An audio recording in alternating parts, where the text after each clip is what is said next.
primauté de Dieu, que les parents peuvent choisir, dans le fond, l'école de confession qu'ils veulent pour leurs enfants. Je pense que c'est une question fondamentale de liberté.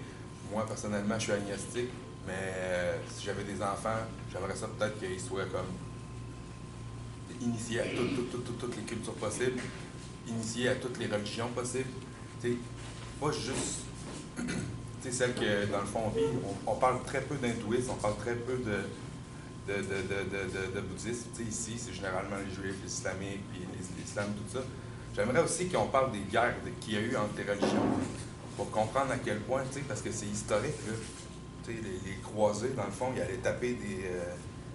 comment on disait ça, là, des hachichines, je pense que c'était des guerriers qui étaient drogués, qui allaient se battre contre des chrétiens. Je veux dire, c'est fou là, quand on pense tout à ça. Puis après, c'est quoi l'athéisme? C'est quoi l'être croyant? C'est quoi l'agnosticisme? D'enseigner ça pour que, justement, à la dernière présentation, on parlait d'esprit critique, pour que les jeunes ils puissent le choisir, s'ils veulent continuer dans ce qu'eux ils ont eu ou avoir autre chose.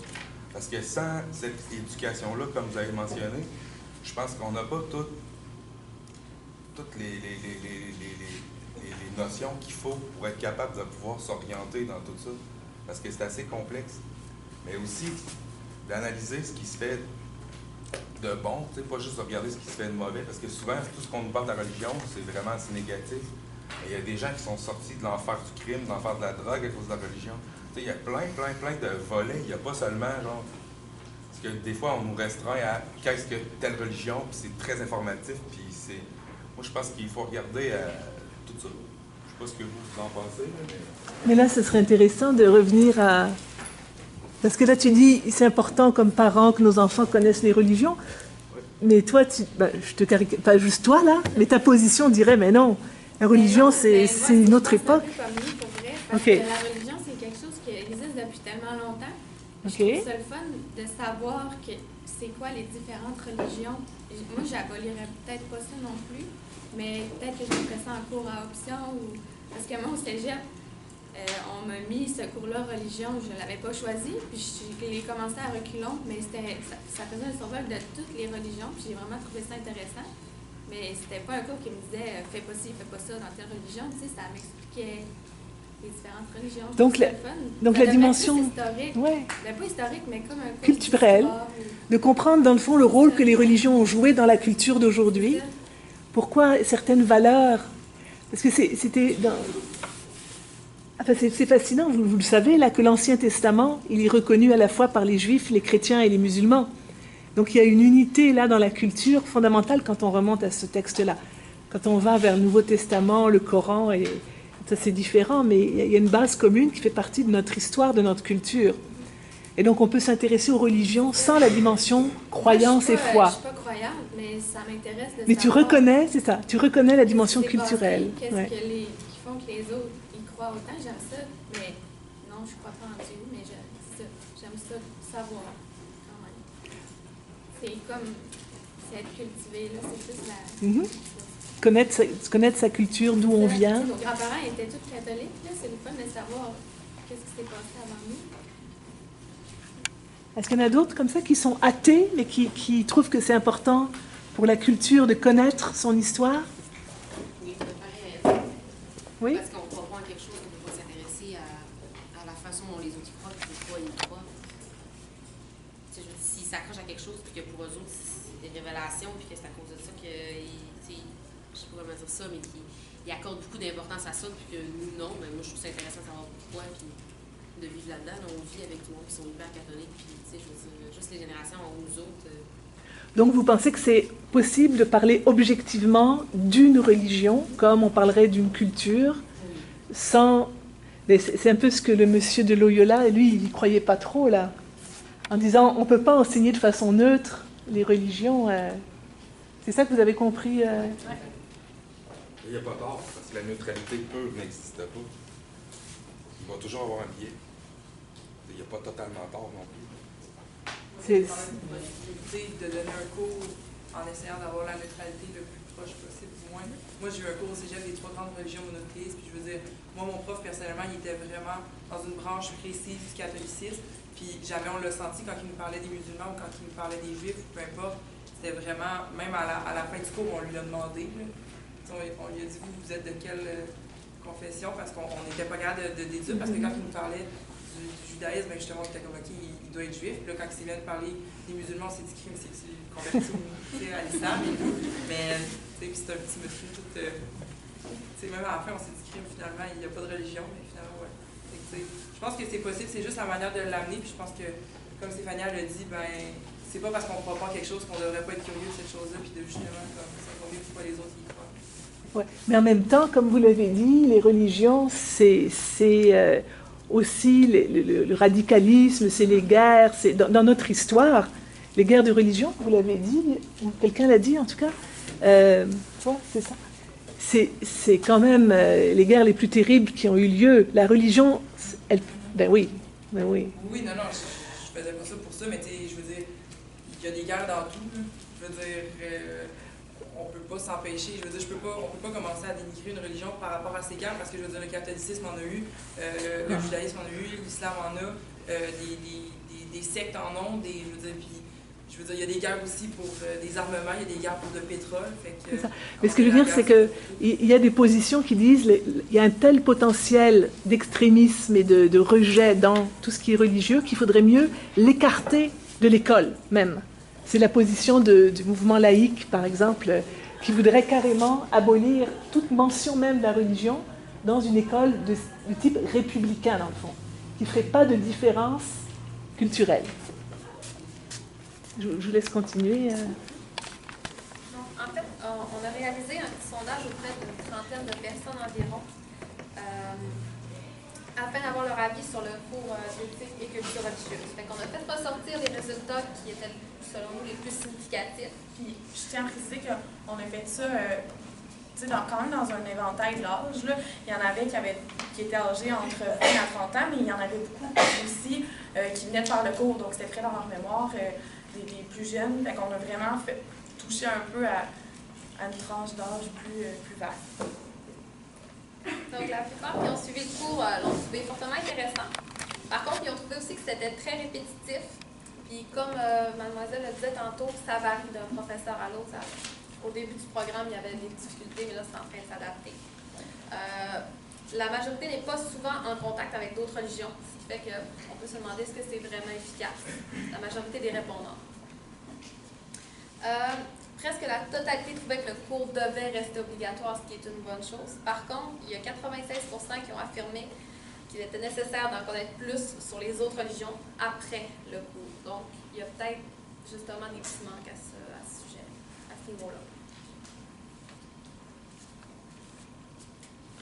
Oui, donc la religion dans les médias, comme on étudie tous en communication, c'est un sujet que tout le monde connaît.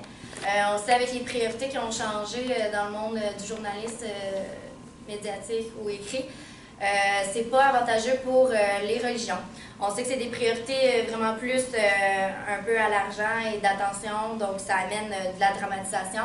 C'est souvent porté par des fausses convictions, donc pour les religions, c'est pas avantageux parce que souvent le traitement que les médias font de la religion, c'est rarement élogieux ou positif. Donc, on reviendra au fameux cas du niqab plus tard avec Audrey. Donc, c'est ça, c'est rarement positif, les nouvelles qui sont ressorties sur ça. Donc, c'est ça, c'est souvent déformé. Et souvent, le contenu éditorial et d'opinion est souvent plus important que... C'est plus... c'est pas vraiment objectif, c'est ce que je veux dire, merci. C'est que, donc, on va y aller vraiment plus dans la dramatisation, on va faire de l'argent, vendre des copies, donc on ne sera pas vraiment objectif face à ça. Il y a vraiment beaucoup de caricatures qu'on peut voir, comme celle-là qui était ce matin, c'est de droite, que je trouve vraiment drôle en passant. Puis, donc c'est ça, souvent c'est peut-être pas ridiculisé, mais Charlie Hebdo a beaucoup ce style-là, mais on peut penser des fois que c'est ridiculisé, mais moi je pense que des fois ridiculiser c'est mieux comprendre. C'est pas toujours de mauvaise foi non plus. Et donc, on reviendra plus tard sur d'autres stéréotypes dans les médias. Là, on vient de voir un peu comment on dépeignait la religion dans les médias. On ne sait pas comment les religions utilisent les médias à leur fin. Il faut comprendre qu'avec l'histoire, avec, par exemple, la congrégation de la propaganda fide, lorsqu'on envoyait plein de religieux voir, disons, les autochtones et tout, pour justement prêcher la bonne foi. On savait utiliser la communication et on savait la valeur qu'elle avait dans la société. Donc, encore aujourd'hui, on peut en voir un peu moins dans notre société, mais je vais donner 3 exemples. Exemple, vous avez souvent entendu parler dans les médias, aux journaux, peu importe, que le pape François faisait une grosse tournée. Donc, c'est comme une grosse éloge planétaire, disons. Fait qu'on entend beaucoup parler sur les médias sociaux. On peut voir des jeunes femmes qui se prennent des selfies. Donc, ça se répand. On utilise les médias pour, veut pas comme faire connaître ce qui se passe, donc son trajet et tout. Sinon, je vais parler de la victoire de l'amour. Est-ce qu'il y a quelqu'un qui sait c'est quoi? Qu'est-ce que c'est? C'est quoi? Le meilleur moment, c'est quand il te demande d'envoyer un chèque. Ouais. Ben, c'est n'importe quoi. Ben, en fait, c'est une série télévisée, pour ceux qui ne savent pas, vous pouvez la regarder à chaque dimanche. Non, mais c'est une série télévisée. Une série télévisée, dans le fond, c'est un peu comme sous forme de deux personnes qui discutent un peu, puis ça parle de religion, on veut pas. Donc, on peut voir qu'on utilise maintenant aussi la télévision. Sinon le Tinder chrétien commence à avoir de plus en plus, commence à avoir des applications pour les chrétiens pour tomber en amour, pour se rencontrer, veut pas, vu que justement la diminution des croyances religieuses un peu, disons, catholiques au Québec. On peut voir l'augmentation de ces applications. Dans les films aussi, on peut voir souvent des exemples, parfois, comme je disais, peut-être ridiculiser la religion ou y enlever un peu son sens. Ça peut paraître niaiseux, mais dans Kung Fu Panda, ça stéréotype vraiment les religions bouddhistes, le taoïsme, le confucianisme. Donc c'est peut-être niaiseux comme exemple, mais quand on y pense vraiment, c'est ça. Aussi, j'ai eu une bonne recommandation de film par Jonathan Gagné qui est Priest, qui est un film où c'est des prêtres qui tuent des zombies. Donc, voilà. Et David Seagal aussi qui pousse vraiment le christianisme à un extrême, des fois qui peut peut-être laisser paraître une image vraiment intense du christianisme. Puis les gens qui voient dans la culture populaire des films comme ça vont peut-être penser que c'est que ça. Là. Donc, les films ont un peu ce rôle-là. Et moi, je voulais vous parler d'un film qui va sortir bientôt, qui s'appelle Spotlight. Donc, on va écouter après la bande-annonce. Je disais plutôt que souvent, la religion est influencée par les médias, mais la religion aussi, souvent, le contraire est vrai, que la religion influence les médias parce que, comme dans ce film-là, ça traite de 2 journalistes à Boston, qui est une histoire vraie en 2002, le Boston Globe. Donc, c'est l'Église catholique de Boston, ou en tout cas, des gens de là, ont essayé d'étouffer une affaire. C'était des prêtres, des agressions de prêtres sur des mineurs. Et l'Église a voulu taire ça dans les médias. Donc, et voilà, on va écouter la bande-annonce et on reviendra après.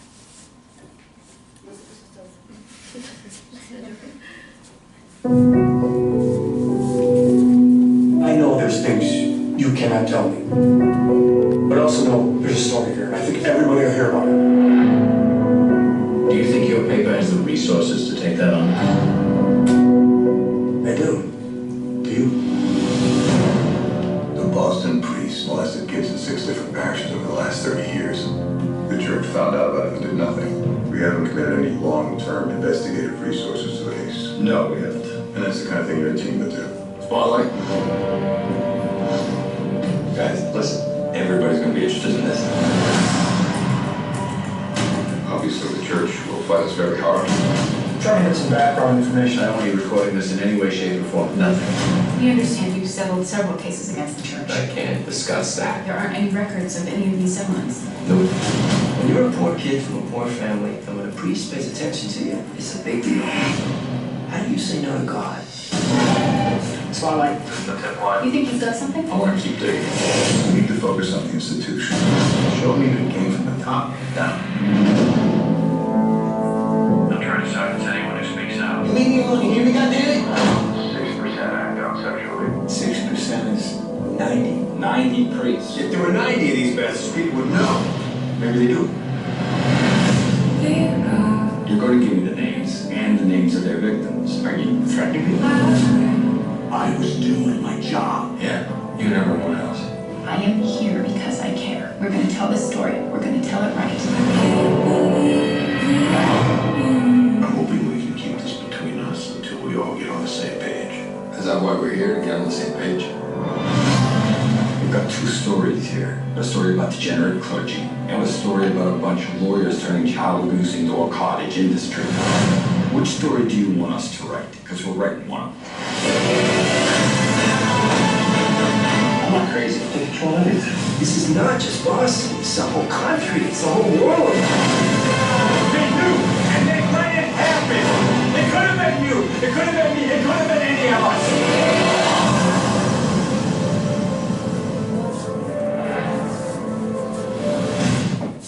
Donc, je sais pas vos réactions, peut-être parler vraiment le lien religion-média. Est-ce que vous pensez que les médias font un bon traitement de la religion dans les différents médias? Ou est-ce que vous avez déjà vu des exemples? Oui? Les études qui ont été faites par rapport au cinéma, comme de quoi que généralement la religion juive était mieux perçue, était présentée positivement de victime, tandis que la religion islamique, dans la forte majorité, était représentée comme étant un agresseur ou à la terreur ou à la violence. Puis dans très peu de films, il y a comme une perception positive, genre des musulmans, mais il y en a quand même quelques-uns. Puis dont un film avec George Clooney, que je me souviens pas le nom, ou est-ce que, en tout cas, c'est pas important, mais c'est vraiment dans une minorité de cas. Mais c'est vraiment, les études ont été faites par rapport principalement à ces deux religions-là, ce que j'avais vu, puis il y a même un reportage là-dessus que vous pouvez trouver, un documentaire sur lui. Mais pas juste dans le film, aussi je pense dans n'importe quel média, souvent les religions islamiques vont être moins bien perçues que le catholisme. C'est pas juste dans les films, je pense dans n'importe quoi. Mais tantôt, vous avez parlé des caricatures. Ouais. Est-ce que vous vous êtes déjà demandé si le même type de caricature avait été faite par rapport à la religion juive, est-ce que ça aurait été eu le même traitement et tout le monde aurait sorti Charlie dans la rue? Ben moi, je pense que toutes les religions y ont déjà passé, là, honnêtement, Il y a une loi qui interdit l'antisémitisme, c'est la seule religion qui est protégée pour ça. Les autres religions ne sont pas protégées pour ça.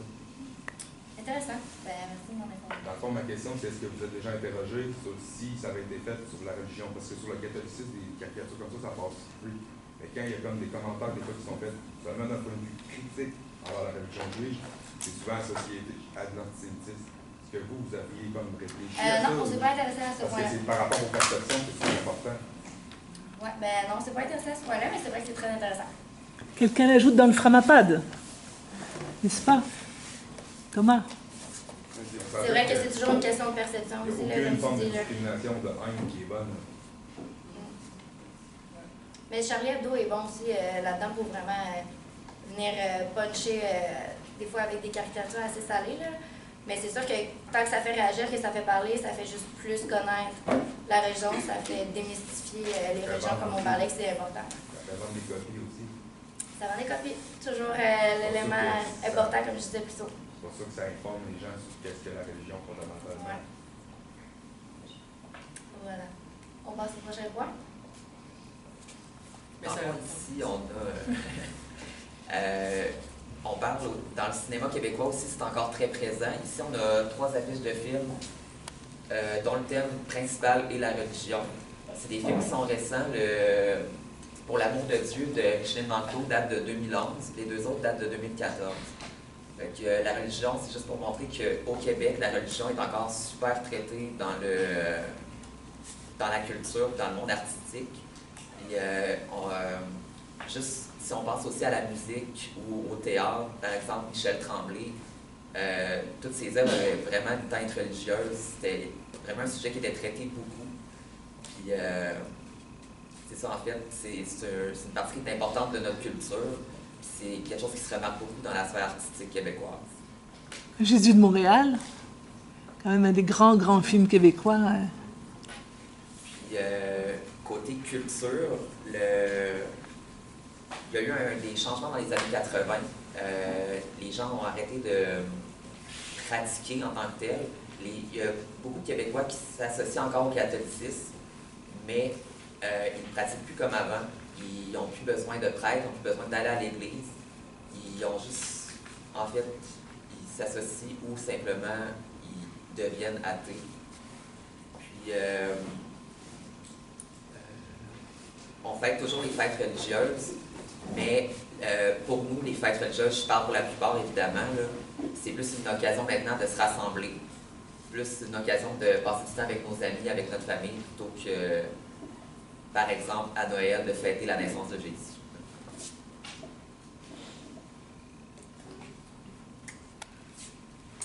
Donc, la religion dans l'actualité. Bon, comme on l'a vu, évidemment, la religion, précisément, on l'a vu, elle peut être traitée différemment dans les médias. Et en ce jour d'élection, on pensait ramener un petit peu le niqab, peut-être pour une dernière fois. On sait qu'on en a beaucoup parlé pour des derniers jours. Mais ça a été un énorme débat pendant la campagne électorale.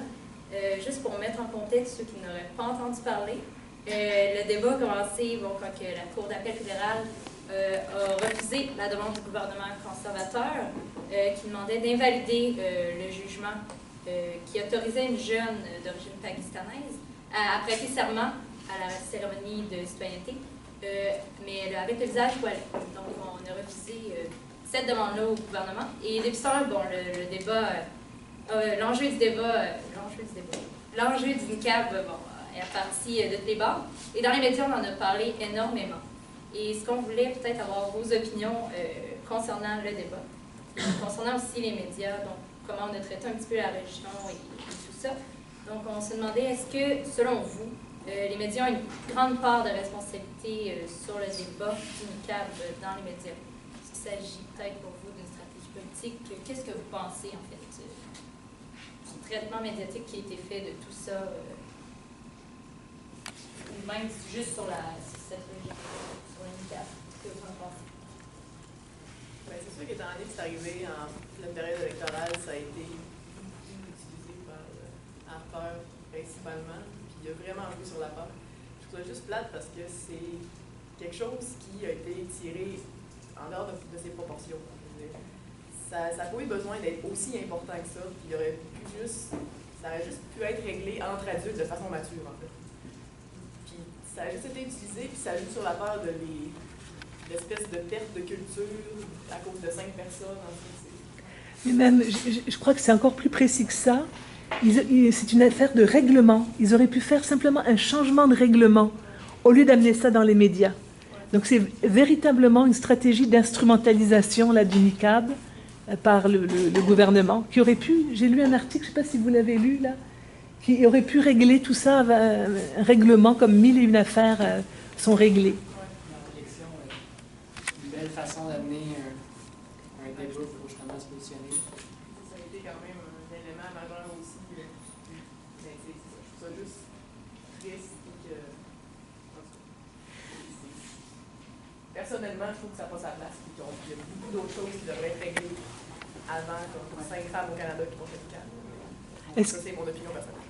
Est-ce que les autres, vous partagez cette opinion? Vous pensez que ce débat sur le niqab a été complètement disproportionné et instrumentalisé pour des fins politiques qui n'ont aucun rapport même avec la religion? Est-ce que vous êtes plutôt d'accord avec cette position? Ou vous pensez que vraiment le Canada est menacé par les femmes qui portent le niqab? Ce qui est le message du gouvernement et du Bloc. Je pense pas, sincèrement, parce que même Radio-Canada avait sorti un article à un moment donné, quelques jours après que ça soit sorti, qui avait rapatrié le nombre de personnes qui avaient fait le serment de citoyenneté canadien depuis les 4 dernières années. Puis il y avait seulement eu 2 femmes qui avaient refusé de l'enlever. Donc moi, quand j'ai vu ça, j'étais comme, oh, bon, on est en train de décider notre prochain gouvernement pour 2 femmes. OK, d'accord, là. Puis je pense vraiment que ça a été de l'instrumentalisation politique. Moi, selon moi, par analyse, parce que j'ai couvert la campagne de long en large, puis une certaine stratégie politique là-dessus pour essayer de voir lesquels des adversaires, que ce soit les libéraux, NPD, allaient tomber dans le piège un peu. Malheureusement, l'NPD est tombé un peu dedans parce qu'à partir de ce moment-là, ils ont complètement chuté. Exactement. Puis c'est un coup politique, comme on doit aller dire, c'est la politique, donc c'est des coups qui se font des fois, malheureusement, pour des sujets qui n'ont pas vraiment rapport dans cette proportion-là, sinon. Et moi, ce qui m'a vraiment choqué le plus, vous avez dû le voir là, c'est que dans le fond, le gouvernement, pour se maintenir au pouvoir, a utilisé ça pour diviser la population, au lieu de rassembler.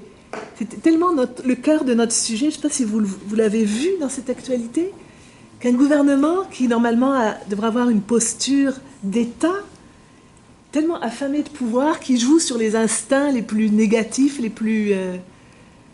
c'était le niqab, mais ça aurait pu être autre chose, là. Ça aurait pu être les roux, ça aurait pu être les unijambistes. Juste de séparer la population sur quelque chose. J'ai trouvé ça, mais effroyable.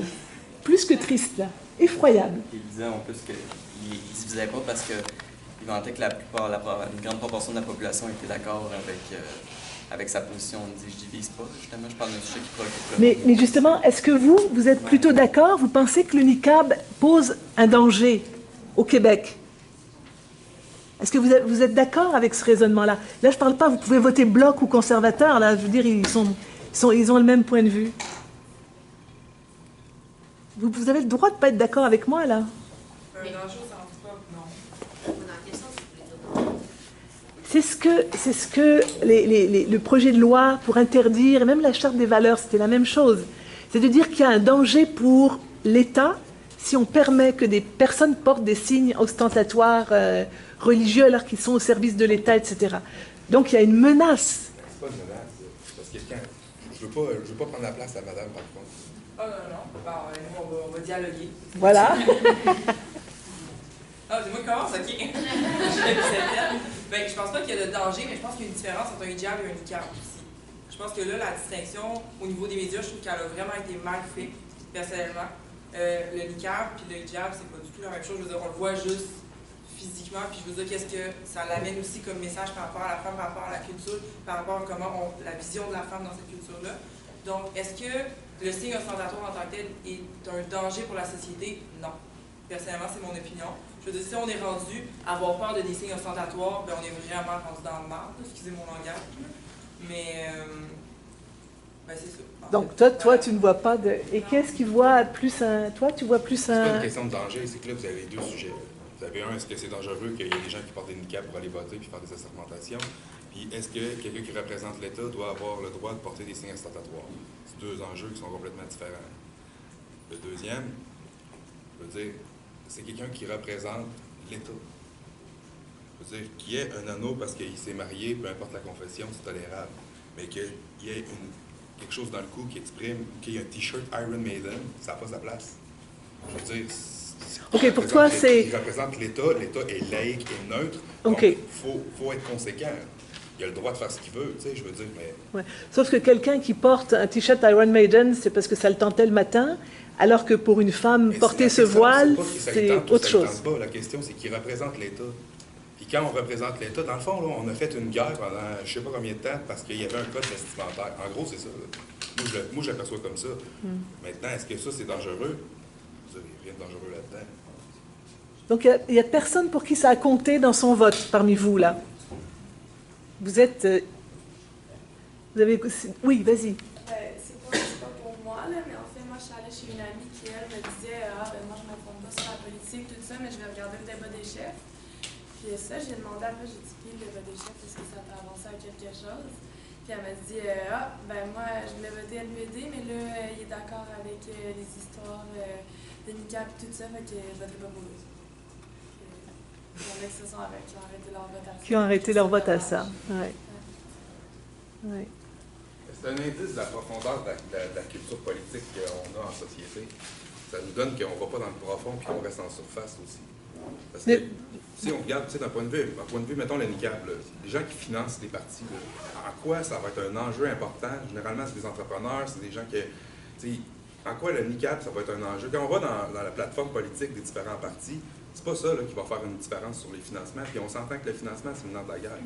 Fait que, tu sais, de voir ça, là, en plus de ça, on s'entend que les convaincus libéraux, les convaincus qui sont plus conservateurs, on ne changera pas avec ça. Là. On fait juste aller conquérir le vote mobile. Puis je ne suis pas un expert en marketing politique, là, mais tu sais, c'est de la business, dans le fond. Il y a rien, comme vous avez dit, il n'y a rien de dangereux, il n'y a rien de religieux là-dedans. Là. C'est de l'opportunisme politique. Puis moi, c'est un peu pour ça que je suis pour le tirage au sort. Oui. Mais moi, là, si je peux rajouter quelque chose en fonction de ce que tu as dit par rapport à ton ami, c'est sûr que quelqu'un qui ne connaît pas trop la politique, c'est comprenable qu'elle se base un peu sur le niqab pour faire son choix parce qu'elle ne connaît pas la politique, puis c'est ce qui est montré dans les médias en majorité. Fait que si on fait un parallèle avec le traitement de la religion dans les médias, c'est triste, mais la campagne électorale, elle montre beaucoup ça. Fait que quelqu'un qui n'est pas au courant, comme je vous dis, de la politique, elle veut pas, elle va écouter un peu, puis elle va comme juste se fondre dans l'enjeu qui est présenté en majorité. C'est un peu normal, c'est comprenable aussi, je trouve. Je dis pas que c'est la bonne chose à faire, mais je trouve que c'est comprenable. Mais tu ne penses pas quand même qu'il y a beaucoup d'autres enjeux qui ont été débattus dans les médias? Moi, personnellement, oui, je trouve. Puis je trouve que les autres, il y en a beaucoup qui sont vraiment plus nécessaires et utiles, mais quelqu'un qui ne regarde pas ça pendant tout, ben, dans les journaux, les titres, c'est le niqab. Quelqu'un qui regarde ça en surface, ben, c'est plate, mais c'est ça. Mais est-ce que c'est pas parce que justement ça s'appuie sur déjà des stéréotypes qui courent dans la société québécoise, l'islamophobie, etc. Peut-être, oui, mais il faut faire plus de recherches pour comprendre ça. Il faut aller plus en profondeur pour comprendre ça. Puis c'est pas tout le monde qui a envie de le faire, c'est pas tout le monde qui veut le faire. Là. Enfin, moi, ce que je retiens par rapport à notre question de recherche, c'est que le gouvernement, au lieu de revitaliser un désir de vivre ensemble malgré nos différences et dans le respect, comme dans le film Félix et Mira, etc., il a plutôt misé sur qu'est-ce qui nous sépare et sur le rejet. Et je veux dire, de ce point de vue-là, la politique, elle n'a pas été à la hauteur du tout. Et même chose pour le Bloc, là, qu'on soit souverainiste ou pas. Quand le Bloc a joué là-dessus aussi, moi j'ai vu des amis souverainistes qui disaient « Mais qu'est-ce que le Bloc fait en rentrant dans ce jeu-là, lui aussi ?» Et donc, du point de vue de notre question de recherche, je veux dire, au-delà de la religion, c'est vraiment c'est la politique, on en parlera le prochain cours, mais la politique a été au-dessous de tout. Ben, ça revient un peu à parler de l'éducation, comme vous aviez dit tantôt. C'est sûr que si tu fais juste présenter une femme avec un niqab qui refuse de l'enlever, tu te dis, ben, c'est dans mes yeux, tu fais juste comme le passé. Sauf que c'est plus que ça, c'est plus enraciné, c'est une identité. Puis ça, le gouvernement, ils prennent ça à leur avantage. C'est un manque d'éducation, ils peuvent jouer là-dessus, fait qu'ils ne sont pas enclins à aller éduquer la population par rapport à ça parce que c'est plus accessible de jouer sur la peur, encore une fois, comme j'ai dit tantôt. Conclusion? Oui, pour conclure, deux dernières petites questions. Croyez-vous que les religions sont une sorte de vivre ensemble ou de division? On en a un peu parlé dans le contenu politique, là, mais en général, est-ce que vous croyez que dans la société, autre les élections, vous êtes un peu plus vivre ensemble, ça divise? On peut penser à Montréal aussi comme pas les ghettos, là, mais on peut voir que c'est souvent non, mais c'est pas ça que je voulais dire. Les quartiers, dans le fond, dans le quartier juif, le quartier Lincoln. Est-ce que vous trouvez que ça cette division-là ou ça va justement... Mais non, mais c'est parfait ce lapsus que tu as fait. C'est exactement le cœur du problème. Est-ce que les religions... Dans le fond, on pourrait répondre, quand les religions créent des ghettos, elles vont contre le vivre ensemble. Mais par contre, dans certaines religions, il y a une grande ouverture à l'autre. Et au contraire, il y a une étudiante, je ne sais pas si tu connais, mais est-ce que vous saviez qu'il y a une association des étudiants catholiques qui est très, très active à l'université, qui rassemble notamment beaucoup d'étudiants africains, etc. Et c'est vraiment leur famille d'accueil, si on veut. Ils se rencontrent ensemble, ils font plein d'activités, même non religieuses, mais leur point commun, c'est l'association des étudiants catholiques. Il y avait dans le cours de maîtrise, vous écouterez, là, il y avait un très beau témoignage d'une membre de cette association. Et elle montrait comment c'était justement contre l'individualisme, où on est chacun pour soi. La religion créait un esprit de communauté qui pouvait accueillir l'autre. Donc ça dépend vraiment comment la religion est vécue, dans le fond. Mais c'est quoi votre idée, vous, là-dessus? Vous avez réfléchi à tout ça, vous avez lu. Quelle est votre position? Je pense que ça peut être mitigé. Il me semble qu'on parlait justement des regroupements par quartier. C'est une question. C'est peut-être j'ai pas de Québec, c'est un stéréotype que j'ai, mais exemple, je viens de Montréal, je sais que c'est beaucoup plus ouvert, exemple, que quand je suis arrivé à Québec. Je pense que ça change d'une ville à l'autre. Mais on est encore au Québec. OK, intéressant. Donc, à Québec, les gens sont plus fermés. Mais pas fermés nécessairement méchamment, mais comme c'est plus français. Je sais pas comment dire. C'est plus monoculturel. Peut-être justement à Montréal, tu sais, on en croise souvent des personnes d'autres religions ou de... À Québec, ça arrive moins souvent, c'est peut-être justement parce qu'ils sont plus en contact, ben, ils vont être plus ouverts parce qu'ils n'ont pas le choix, ils se retrouvent face à quelqu'un qui est musulman, quelqu'un de... Fait que peut-être que ça fait en sorte que, ne veut pas, ils vont finir par être plus ouverts aux autres religions, puis ici, ben, nous, on est moins habitués peut-être. Et pourtant, il y en a. Il y en a, mais... Mais c'est parce que vous les rencontrez pas. On les rencontre pas dans la vie quotidienne. C'est ça.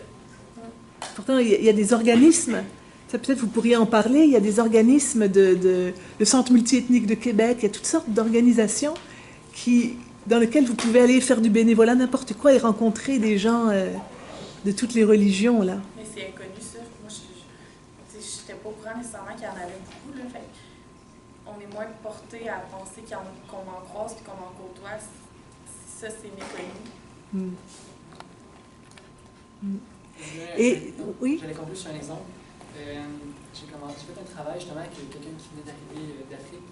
Puis il disait est-ce que tu veux qu'on attende un café? Parce qu'il disait qu'à Québec, il dit personne à l'université qui va être mon ami du fait que je suis pas d'ici. Comme tout le monde ici à Québec a sa propre gang d'amis, disons peu importe. Puis il dit moi, comme je viens d'ailleurs, donc je suis pas dans le moule, je suis pas là. Un exemple, à l'université. Tout à fait. Et dans le cours de maîtrise, vous verrez, il y a un étudiant qui racontait que lui, quand dans sa culture, il dit bonjour, etc., puis il va chez les gens, puis quand il est arrivé ici, il avait l'impression d'un mur. Mais on n'entre pas dans les maisons à Québec, des gens, sauf si on les connaît depuis le CPE, là. Mais on n'entre pas, c'est très difficile pour les étrangers. Il y a quelque chose qui est particulier. Mais moi, je voudrais revenir sur la discussion...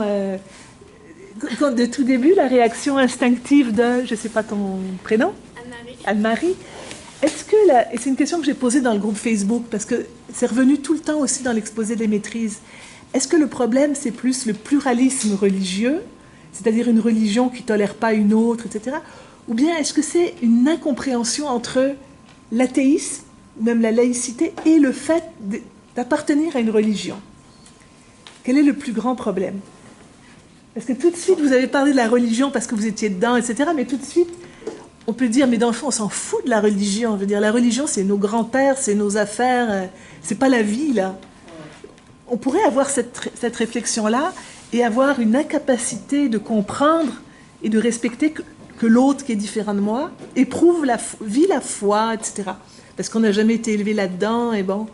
Plutôt que catholique contre islam ou juif, etc. Je ne sais pas si vous comprenez l'enjeu.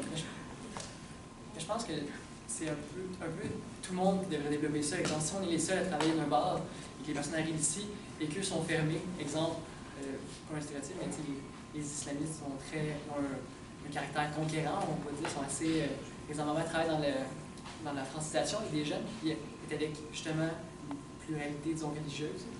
Puis j'avais parlé justement du cours qu'elle avait expliqué que sans vouloir être stéréotype, les islamistes étaient comme, moi je veux rien apprendre, je ne veux pas apprendre les Québécois, tandis que les autres, par exemple, elle avait un Belge, puis lui était vraiment comme, ça semblait comme chez nous, puis vraiment plus ouvert. Donc je pense que ça dépend, que chacun doit un peu faire sa part des choses. Ouh là là, attention là! Non, mais je te donne un exemple, je ne veux pas généraliser, là. Je parlais d'une classe, mais je dis juste que certains groupes pourraient peut-être... moi je connais beaucoup de familles musulmanes qui sont totalement ouvertes et intégrées, et justement beaucoup de catholiques qui sont fermés. C'est ça. C'est ça, je pense que c'est chacun, on doit chacun faire une part individuellement, pas nécessairement en groupe. Donc ça dépend des individus. Exemple, je suis allé au Maroc, puis j'ai rencontré des personnes très ouvertes d'esprit. Comme dirait Georges Brassens, n'est-ce pas? La connerie est la chose la mieux partagée au monde. Hein? Alors, vous avez terminé votre présentation. Avez-vous d'autres commentaires ou compléments, idées à rajouter? Ce n'est pas un sujet qui probablement vous bouleverse, sauf si vous avez la foi. Mais vous voyez, il y a des sociologues qui disaient le 21e siècle sera religieux ou ne sera pas. Et vous voyez que dans le reste du monde, la religion est un enjeu qui reste majeur. Vous voyez, pensez aux fous. En passant, il y avait un étudiant musulman dans le cours de maîtrise qui a dit très clairement que ce qu'on appelle les radicaux, et puis musulmans, islamistes, c'est pas la même chose. Pour lui, ce n'étaient pas des musulmans, parce que la religion musulmane est une religion de paix et d'amour. Et tous ces fous de Boko Haram, pour lui, ce ne sont pas des musulmans. Ça ne peut pas être plus clair. Ce sont des fous. De la même façon que pour moi, les nazis, n'est-ce pas, qui étaient chrétiens, ne sont pas des chrétiens. Alors, tu voulais dire quelque chose? C'est un peu justement que les groupes d'extrême droite, là, quand tu parlais que Montréal était plus souvent qu'à Québec, parce que moi, je viens de Saguenay. Fait que quand je suis arrivée à Québec, je trouvais que c'était plus souvent que le Saguenay. Fait que j'étais contente. Mais j'ai été surprise parce qu'il y a un groupe d'extrême droite à Québec quand même assez virulent, en tout cas. Puis on a même eu des menaces de leur part pour un groupe de musique, pour un show de musique qu'on voulait organiser. Ça, c'est plus dans la politique, par contre, moins que la religion. Là. Mais ce qui m'a frappé, c'est qu'eux, ils n'ont pas de contrepartie à Québec. À Montréal, il va y avoir des groupes qui vont se développer pour aller contrer l'extrême droite, puis après ça, ils règlent ça entre eux de façon assez violente parce que c'est leur façon, mais tu sais. Mais à Québec, ça n'existe pas. Dès qu'il y a un groupe qui commence à se développer, ils vont comme les intimider, puis là, les gens s'écrasent, puis ils font « OK, c'est correct, on va faire ce que tu dis ». Fait que tu sais, ça, on a trouvé ça dur. Puis, de toute façon, quand on est venu nous voir, on a juste expliqué, tu sais, nous, de toute façon, on est apolitique, puis on se fout complètement de vos petites bagarres. Puis il est resté comme bête parce qu'il n'est pas habitué de se faire dire non. T'sais. Il n'est pas habitué de se faire dire comme, je vais le faire pareil, puis je m'en fous un peu de ce que tu penses. Fait que, tu sais, c'est vraiment un problème, comme, vraiment, à Québec. Là. Comment? Ouais, ben, de Skinhead, là. C'est, légitime violence, je sais pas si vous avez entendu ça, là. C'est un mouvement. Ouais, ben. Comment tu dis ça s'appelle? C'est légitime violence. Légitime violence. Ouais, puis d'ailleurs, je sais pas si. Il y a des gens qui vont se promener dans Québec avec des cotons-wattés de légitime violence, puis que c'est ouvertement comme nazi et droit et intolérant. Mais les gens le savent pas parce que c'est pas comme, tu sais, c'est pas une croix gammée, c'est pas. Fait que les gens ils pensent que, tu sais, raciste, c'est dépassé. Mais ça est-ce que vous connaissiez ça? Oh, oui, il prend des débuts dans le poche. C'est très sérieux. Ça a passé dans le journal, ça. Bon, alors les journalistes, Thomas, reportage sur légitime violence, urgence. Je veux pas mourir. Tu veux pas mourir? J'ai comme pas envie de l'approcher d'eux autres. La tête est rendue en prison. Ok, ouf. Mais c'est vrai que ça peut être un sujet qui... Oh là là là là là là! Dans Basse-Ville, tu parles pas loin du truc Saint-Roch, le Jim Saint-Roch. Si tu vas aller en trouver, là, jeans bleus, bretelles, elles sont pas... Ok, bon. Alors je vous ai... Tu me dis plus dans les poches comme... Oh boy! Pas envie de faire une entrevue. Je me suis fait menacer par eux. Ok. Mon Dieu. Ben, merci. Je suis capable de me défendre. Vous savez... Ben, merci pour le sujet. Mais c'est pas... Je discutais avec Yannick Marcil, là. Il pense qu'on est peut-être en 1938. Moi, je lui dis on est en 1785. Je vois la Révolution dans 4 ans. Lui, il pense qu'on est en 1932, pardon. Il voit le fascisme revenir. Quand vous me dites ça, là... Mais ils sont plus subtils. Oui. Ils ont commencé à afficher sur Saint-Jean, ils ont commencé... Il faut vraiment comme, plus être dans le domaine. C'est ça, nous, on organise des shows punk et des shows oi. On est plus confrontés à eux. Mais tu sais... Bon, un nouveau combat. Un nouveau